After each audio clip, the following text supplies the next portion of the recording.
이르시되 너희 중에 누가 벗이 있는데 밤중에 그에게 가서 말하기를 벗이여 떡 3덩이를 내게 구워달라. 내 벗이 여행 중에 내게 왔으나 내가 먹일 것이 없노라 하면 그가 안에서 대답하여 이르되 나를 괴롭게 하지 말라. 문이 이미 닫혔고 아이들이 나와 함께 침실에 누웠으니 일어나 내게 줄 수가 없노라 하겠느냐. 내가 너희에게 말하노니 비록 벗됨으로 인하여서는 일어나서 주지 아니할지라도 그 간청함을 인하여 일어나 그 요구대로 주리라. 내가 또 너희에게 이르노니 구하라. 그러면 너희에게 주실 것이요. 찾으라. 그러면 찾아낼 것이요. 문을 두드리라. 그러면 너희에게 열릴 것이니 구하는 이마다 받을 것이요. 찾는 이는 찾아낼 것이요. 두드리는 이에게는 열릴 것이니라. 너희 중에 아버지 된 자로서 누가 아들이 생선을 달라 하는데 생선 대신에 뱀을 주며 알을 달라 하는데 전갈을 주겠느냐. 너희가 악할지라도 좋은 것을 자식에게 줄 줄 알거든. 하물며 너희 하늘 아버지께서 구하는 자에게 성령을 주시지 않겠느냐 하시니라. 사랑과 은혜가 풍성하신 우리 하나님 아버지 참 감사합니다. 하나님, 오늘 두렵고 떨리는 마음으로 또 주 앞에 나아갑니다. 하나님 말씀을 함께 나누고 전하는 이 시간, 또 두렵고 떨리는 마음으로 이 앞에 또 섰습니다. 주님, 이 말씀을 전하는 자와 듣는 자가 한 가지로 다 은혜 받을 수 있도록 이곳에 하나님의 거룩한 성령의 임재와 역사하심이 있게 하여 주시옵소서. 부족한 종 혼자 서는 이 시간이 아니라 주님께서 함께 이 자리에 서셔서 주의 말씀으로 우리 귓가에 들려 주시옵소서. 감사하며 우리 주 예수님의 이름으로 간절히 기도하옵나이다. 아멘. 누가복음 43번째 시간입니다. 이 시간에는 명예와 수치라는 제목으로 하나님 말씀 함께 나누겠습니다. 너무나도 부끄럽고 민망해서 쥐구멍에라도 들어가고 싶었던 순간이 언제 있으셨나요? 저는 중학생 때 그런 경험이 있습니다.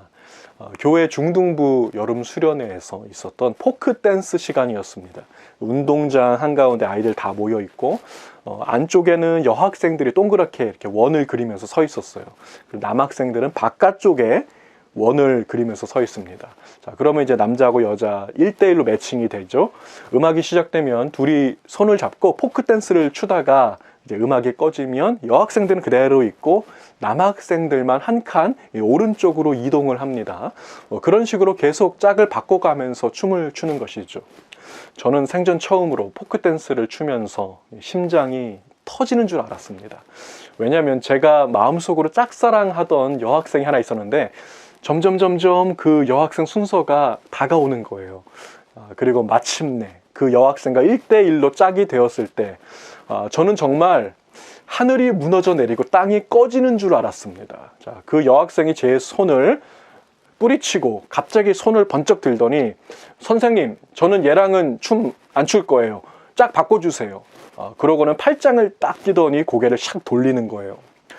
음악 소리가 꺼지고 거기에 있던 모든 사람들이 저를 쳐다보고 있는 그 시선이 느껴지기 시작했습니다. 자, 바로 그때 중등부 선생님들 중에서 제일 나이가 많으신 할머니 선생님이 있는데 다가오셨어요. 평소에 저를 참 예뻐해 주시던 그 선생님이 제 손을 꼭 잡으시면서 아이고 우리 범원아 괜찮아 쟤 말고 이 할미랑 같이 춤추면 돼.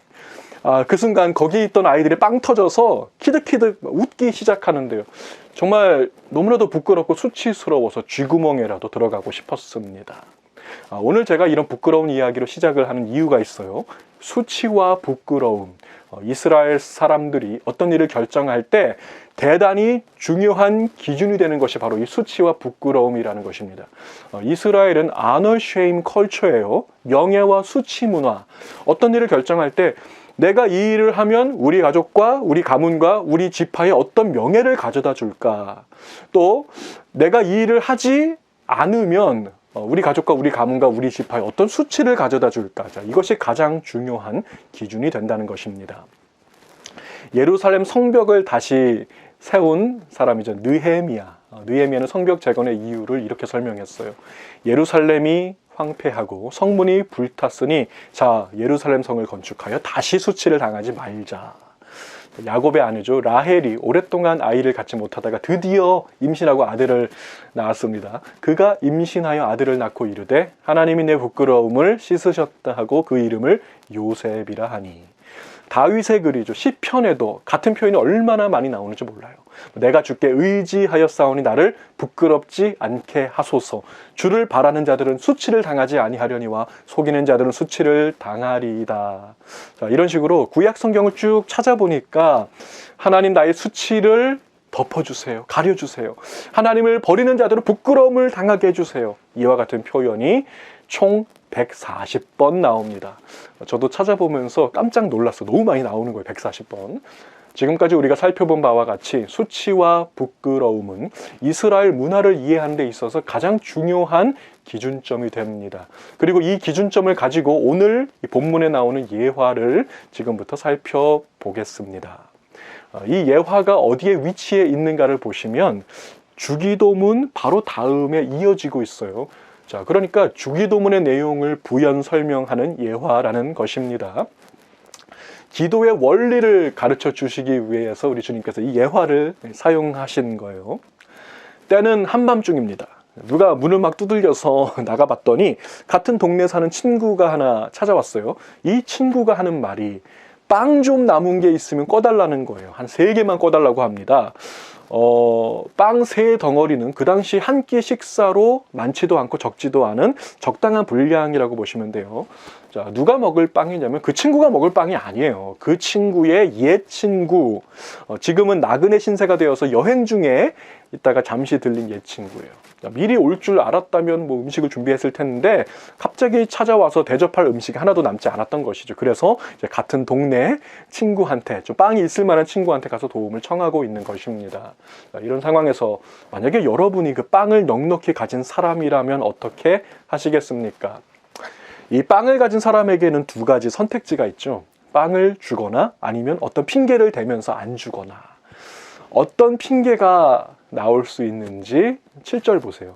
그가 안에서 대답하여 이르되 나를 괴롭게 하지 말라. 문이 이미 닫혔고 아이들이 나와 함께 침실에 누웠으니 일어나 내게 줄 수가 없노라. 자, 여기에서 알 수 있는 사실이 있습니다. 이 집은 단칸방 집이라는 거예요. 아이들까지 대식구가 한 방에서 같이 자고 있습니다.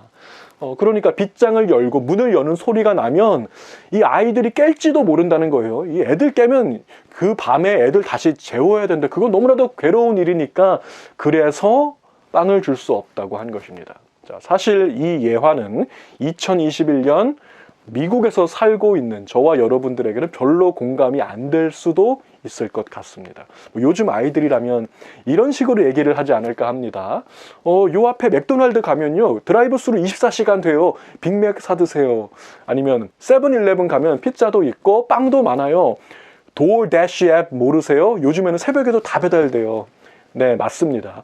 우리 문화권에서는 별 문제가 아닐 수도 있어요. 그러나 2000년 전 이스라엘은 상황과 문맥이 완전히 달랐다는 것입니다. 자, 이러한 상황과 문맥에서 빵을 많이 가지고 있는 이 사람이 대고 있는 핑계, 너무나도 유치한 핑계를 대고 있죠. 세상에서 가장 유치한 핑계는 애들 핑계예요. 자, 요즘으로 치면 이런 겁니다. 한밤중에 뭐 전화가 와서 받아보니까 한 동네 사는 친구예요. 자, 그 친구 아내가 임신 9개월인데 갑자기 신호가 와서 병원에 막 가려고 하니까 이 자동차가 배터리가 나갔는데 시동이 안 걸린다는 거예요. 그래서 내 차를 잠깐 빌려줄 수 있겠냐고 물어보는데, 자, 어떻게 하면 정중히 거절할 수 있을까요? 애들 핑계 대면 되죠. 야, 내가 웬만하면 차 빌려주겠는데 이 차 키를 애들 방에 두고 나왔어. 애들 방문 열면 100% 애들 깨고 난리 난다. 미안하지만 딴 데 알아봐라. 자, 바로 이것이 오늘 본문에 나오는 예화의 전체적인 맥락이라는 것입니다. 지금 예수님은 주기도문을 가르쳐 주시면서 왜 우리의 하늘 아버지께서 우리 기도에 응답하실 수밖에 없는지를 설명해 주시는 거예요. 자, 친구의 요청을 수락할 수밖에 없는 이유, 수락해야만 하는 이유, 자녀의 기도를 들어주실 수밖에 없는 이유, 8절을 보십시오. 내가 너희에게 말하노니 비록 벗됨으로 인하여서는 일어나서 주지 아니할지라도 그 간청함을 인하여 일어나 그 요구대로 주리라. 자, 친구의 요청을 들어줄 수밖에 없는 두 가지 이유가 있습니다. 첫 번째, 벗됨으로 인하여. 친구의 부탁이라는 것이죠. 뭐 모르는 사람도 아니고 이상한 사람도 아니고 내 친구 부탁인데 진짜 친구 맞다면 왜 그 친구 부탁을 안 들어주겠냐는 것입니다. 진짜 아버지 맞다. 우리 하나님이 진짜 아버지 맞다면 왜 안 들어주겠냐는 것이죠. 하나님은 여러분의 아버지 되십니다. 아버지는 자녀의 요청에 응답해 주기 원하시는 분이라는 거예요. 자, 그뿐 아니라 그보다 더 중요한 이유, 두 번째 이유가 있습니다. 그 간청함을 인하여 일어나 그 요구대로 주리라. 자, 이 예화의 핵심이에요. 이 두 번째 이유에 이 예화의 핵심이 있습니다. 그 간청함을 인하여 응답해 주리라. 이 구절은 사실 말이 안 되죠. 왜냐하면 도움이 필요한 그 옆집 친구는요, 간청한 적이 있어요, 없어요? 없습니다. 간청을 영어 성경으로 살펴보시면 이게 현재 진행형으로 persistence 번역이 되기도 하는데요. 자, 이것은 한 번이 아니고 계속해서 현재 진행형으로 몇 날 며칠을 지속적으로 요청하는 것을 말하는 단어. 이게 간청이죠. 그런데 오늘 본문에 나오는 이 사람은 딱 한 번 요청했을 뿐입니다. 거절당하면 그 옆집으로 또 가면 되는 거죠. 자, 그렇다면 간청함을 인하여 응답해 주리라는 것은 무슨 뜻일까요? 자, 여기에서 간청함이라고 번역된 단어, 헬라어 단어가 있습니다. 아나이데이아예요. 안아이데이아. 자, 뒷부분에 있는 아이데이아는 수치라는 뜻입니다. 수치, 부끄러움, shame, 아이데이아. 자, 요 단어 앞에 접두사 안이 붙어 있습니다. 아이데이아는 이런 뜻입니다. 부끄러움을 피하다. avoid shame, 수치를 벗어나다. 이런 뜻입니다. 자, 오늘 본문에서 친구의 요청을 들어줄 수밖에 없는 분명한 이유가 있습니다. 우리 하늘 아버지께서 우리의 기도를 들어줄 수밖에 없는 이유는 persistence가 아니에요. 여러분이 매일같이 찾아와서 날마다 간청했기 때문이 아니라는 거예요. 뭐 이방인들처럼 중언부언 말을 많이 해서 기도 응답해 주시는 그런 분 아닙니다. 자, 응답해 주시는 이유는 단 하나, 그분의 명예가 걸려 있기 때문입니다. 우리 아버지의 명예가 걸려 있어요. 아나이데이아, 수치를 당해서 안 된다는 것입니다. 자, 세상에서도 자녀의 합당한 요청을 거절하는 아버지라면 세상에서도 욕을 먹습니다. 하물며 세상의 아버지보다 더욱더 선하시고 인자하시며 죽기까지 우리를 사랑하시는 하나님 아버지께서 왜 여러분의 기도를 거절하시겠냐는 거예요. 자, 빵을 꿔달라고 딱 한 번 부탁한 그 친구는 거절당하면 옆집으로 가면 되죠. 동네가 조그마니까 그 다음 날이면 소문이 온 동네 쫙 나는 겁니다. 야, 어젯밤에 저 집에 무슨 일이 있었는지 알아? 빵이 넉넉하게 있으면서도 애들 핑계대고 빵 안 줬대잖아. 어떻게 그럴 수가 있니? 자, 그 사람은 이제 온 동네 사람들한테 찍히는 거라고요. 그 수치를 피하기 위해서라도, 그 부끄러움을 벗어나기 위해서라도 응답해 주시겠다는 것입니다. 자, 여러분의 기도는 응답될 수밖에 없습니다. 주님이 여러분의 친구가 되시기 때문이죠. 어설픈 핑계로 여러분을 외면하는 친구 아니에요. 목숨까지 내어주시는 친구입니다. 요한복음 15장 15절을 보세요. 이제부터는 너희를 종이라 하지 아니하리니 종은 주인이 하는 것을 알지 못함이라. 너희를 친구라 하였노니 내가 내 아버지께 들은 것을 다 너희에게 알게 하였음이라. 너희가 나를 택한 것이 아니요 내가 너희를 택하여 세웠나니 이는 너희로 가서 열매를 맺게 하고 또 너희 열매가 항상 있게 하여 내 이름으로 아버지께 무엇을 구하든지 다 받게 하려 함이라. 아멘. 자, 주님은 여러분을 무엇이라고? 친구라고 부르고 계십니다. 친구라고 부르시는 이유가 여기 나오죠. 여러분이 아버지께 무엇을 구하든지 다 받게 하려 함이라. 그래서 내가 너를 친구로 세웠다고 말씀하고 계십니다. 자, 시편 121편을 보시면요, 우리의 좋은 친구에 대해서 이렇게 말하고 있어요. 내가 산을 향하여 눈을 들리라. 나의 도움이 어디서 올까? 나의 도움은 천지를 지으신 여호와에게서로다. 여호와께서 너를 실족하지 아니하게 하시며 너를 지키시는 이가 졸지 아니하시리로다. 이스라엘을 지키시는 이는 졸지도 아니하시고 주무시지도 아니하시리로다. 아멘. 자, 세상 친구는요, 한밤중에 문 두들기면 잠자느라고 문 안 열어줄 수도 있어요. 그러나 우리의 친구 되신 주님은 졸지도 아니하시고 주무시지도 아니하시며 새벽 2시, 3시에도 여러분의 기도를 기다리고 계십니다. 그분이 여러분의 기도를 듣고 응답해 주시기 원하십니다. 여러분 새벽이라도 문을 두드리시기 바랍니다. 세상 친구는 치사하게 애들 핑계까지 대면서 어떻게 하면 안 줄까? 어떻게 하면 거절할까? 뭐 그럴지 모르겠지만 우리 아버지는요. 적어도 자녀 핑계는 대신 적이 한 번도 없으세요. 다만 그 아들을 십자가에 내어주시면서까지 여러분에게 다 주기 원하십니다. 여러분은 그렇도록 사랑하십니다. 세상 친구는 빗장으로 문을 닫아 잠글지 모르지만 하나님은 여러분 앞에 열린 문을 주셨습니다. 아무도 그 문을 닫을 자가 없다고 하십니다. 볼지어다 내가 내 앞에 열린 문을 두었으니 능히 닫을 사람이 없으리라. 아멘. 자, 모세가 시내산 위에서 십계명을 받고 있을 때요. 그 산 아래에서는 어떤 일이 벌어지고 있었습니까? 금송아지를 만들어 놓고 야, 이분이 여호와 하나님이다. 이분을 섬겨야 된다. 그러면서 막 백성들이 우상 숭배를 하고 있었습니다. 자, 그때 하나님께서 진노하시면서 그들을 다 진멸해 버리리라 그렇게 말씀하셨어요. 그리고 모세 너를 통해서 나는 새로 시작하고 싶다. 새 백성을 일으키겠다. 자, 그때 모세가 이런 기도를 하나님께 드렸어요. 모세가 그의 하나님 여호와께 구하여 이르되 여호와여 어찌하여 그 큰 권능과 강한 손으로 애굽 땅에서 인도하여 내신 주의 백성에게 진노하시나이까? 어찌하여 애굽 사람들이 이르기를 여호와가 자기의 백성을 산에서 죽이고 지면에서 진멸하려는 악한 의도로 인도해 내었다고 말하게 하시려 하나이까? 주의 맹렬한 노를 그치시고 뜻을 돌이키사 주의 백성에게 이 화를 내리지 마옵소서. 자, 무슨 말이냐면 하나님 그렇게 하시면 하나님의 명예가 땅에 떨어집니다. 애굽 사람들이 뭐라고 생각하시겠습니까? 여호와가 자기 백성을 출애굽시켜서 산에서 죽이고 광야에서 죽이고 다 죽여버리려고 출애굽시킨 거다. 하나님 주님의 명예를 위해서라도 그렇게 하시면 안 됩니다. 자, 바로 이 기도에 하나님은 설득당하셔서 그 맹렬한 노를 그치시고 심판을 거두신 것입니다. 자, 말씀을 한번 정리해 보겠습니다. 여러분의 기도가 응답될 수밖에 없는 이유들을 살펴봤습니다. 주님이 여러분의 친구가 되십니다. 여러분의 친구는 졸지도 않으시며 주무시지도 않으시며 여러분의 기도를 기다리십니다.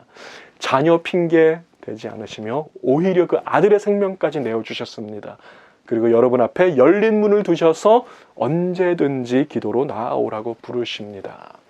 주 안에서 사랑하는 우리 성도 여러분, 여러분의 기도는 응답될 수밖에 없습니다. 여러분의 기도를 응답하심으로 그분의 명예를 지키실 것입니다. 그분의 이름을 지키실 것입니다. 그러므로 구하십시오. 찾으십시오. 두드리십시오. 가장 좋은 것으로 여러분 품 안에 안겨주실 것을 믿으시고 오늘도 아버지의 이름 부르며 기도의 골방으로 향해 여러분의 무릎을 드리는 제가 되고 여러분들 다 되시기를 우리 주님의 이름으로 축복을 드립니다. 기도하시겠습니다. 사랑과 은혜가 풍성하신 하나님 참 감사합니다. 하나님 우리 아버지 되시고 또 우리의 친구 되심을 인하여 감사를 드립니다. 세상 친구들 다 우리를 멸시할지라도 나의 좋은 친구 되시는 주님은 결코 나를 떠나지도 않으시고 버리지도 않으시고 절지도 않으시고 주무시지도 않으시며 오늘도 나의 기도를 새벽이라도 들으시기 원하시는 좋으신 하나님이심을 오늘도 우리가 깨닫습니다. 그 하나님께 우리가 소홀했던 무릎을 들이며 기도를 드리며 주님과 교제할 수 있는 이 특권을 날마다 누릴 수 있도록 우리의 기도를 변화시켜 주시옵소서. 지금은 주기도문을 통해서 친히 그 기도의 모범을 보여주신 우리 주 예수 그리스도의 은혜와 하나밖에 없는 독생자 아들까지도 아낌없이 내어주셔서 핑계대지 아니시고 주의 백성들 자녀들을 끝없이 사랑하시는 우리 하나님 아버지의 그 무한하신 사랑하심과 오늘도 우리 함께 하시며 우리의 연약한 무릎을 붙드셔서 기도의 자리로 향하게 하시는 우리 주 성령 하나님의 함께 하심이 오늘 주님 가르쳐 주신 이 기도의 방법 그대로 기도의 제단을 쌓는 자 되겠습니다. 기도의 골방을 회복하겠습니다. 무릎을 드리는 자가 되겠습니다. 다시 한번 결단하고 이 자리를 일어서는 거룩한 주의 백성들 머리머리 위에와 자녀와 가정과 사업 위에 지금부터 영원까지 함께 하시기를 간절히 축원하옵나이다. 아멘.